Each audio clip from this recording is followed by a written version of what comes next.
The Meridian International School in the Nepali capital of Kathmandu, founded by Turkish businessmen and educators in 2002, has opened up its premises to locals after the city was hit by a powerful earthquake on Saturday that killed thousands, with several thousand others injured and seeking medical treatment and help. Thousands of Nepalese began fleeing Kathmandu on Monday seeking safer shelter because of powerful aftershocks and looming shortages of food and water after the 7.9 magnitude earthquake on Saturday that killed more than 3,700 people and left over 7,000 injured. Halil Çınar, the director of the Meridian International School, said they had opened up the garden of their school for locals and tourists and provided them with food, blankets, and a place to sleep. Çınar said the Turkish teachers working in the school and their families are fine and are working to help those affected by the earthquake. We are not planning to return to Turkey at the moment and will resume our classes as soon as the situation improves, Çınar added. He added that they have minor cracks on the walls of their school and their houses but are staying in the school premises because of the aftershocks. Stating that school teachers are distributing food aid to nearby villages around Kathmandu, Çınar also noted that they had walked along streets with Turkish flags to determine if there was any Turkish national in need of assistance in Kathmandu. There are continuous power cuts in Nepal, as a result of which the internet and mobile phones are not working. So we are telling our close ones not to worry, Çınar noted. Tourists Levent and Zeber Barn, who were in Kathmandu during the earthquake and returned to Istanbul on Monday, were among those who sought refuge in Meridian International School. Levent Barn said when they were helpless after the earthquake, people directed them to the Turkish school as a place of shelter. We had 3 meals a day and were given blankets. The Turkish teachers also stayed with people in the school, Zeber Barn said.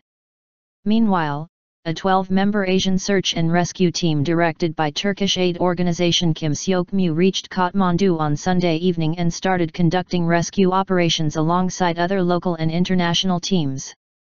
The fully equipped team will both contribute to search and rescue activities and provide humanitarian aid in the region for at least 10 days. A team of paramedics and psychologists will later follow the group. Kim Seok-mu chairman Smail Singh Gaz announced in a Twitter post on Sunday that the organization will spend TL 100,000 in donations to buy medical supplies and food to help the victims of the disaster.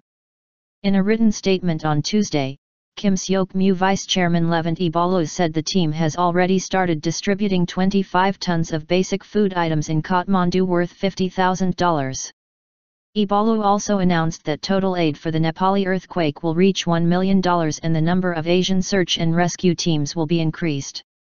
There are 90 members working in Turkish rescue teams in Nepal that include the Asian Search and Rescue Team, the Prime Ministry's Disaster and Emergency Management Directorate, AFAD, Mother Earth, the National Medical Rescue Team, UMKE, the Global Doctors Movement, Kurisal Dr. Herkti, the Humanitarian Aid Foundation, HH, and the Search and Rescue Association, AKUT. The Turkish Red Crescent, KSLE, and the Religious Affairs Directorate Foundation have also rushed to the aid of those affected by the earthquake in Nepal. Nepalese Prime Minister Sushil Koirala told the media on Tuesday that the death toll from the devastating earthquake could reach 10,000. Koirala noted that the government is doing all it can for rescue and relief but that it is a challenging and very difficult time for Nepal. The United Nations said 8 million people were affected by the quake and that 1.4 million people were in need of food. Nepal's most deadly quake in 81 years also triggered a huge avalanche on Mount Everest that killed at least 17 climbers and guides, including 4 foreigners, the worst single disaster on the world's highest peak.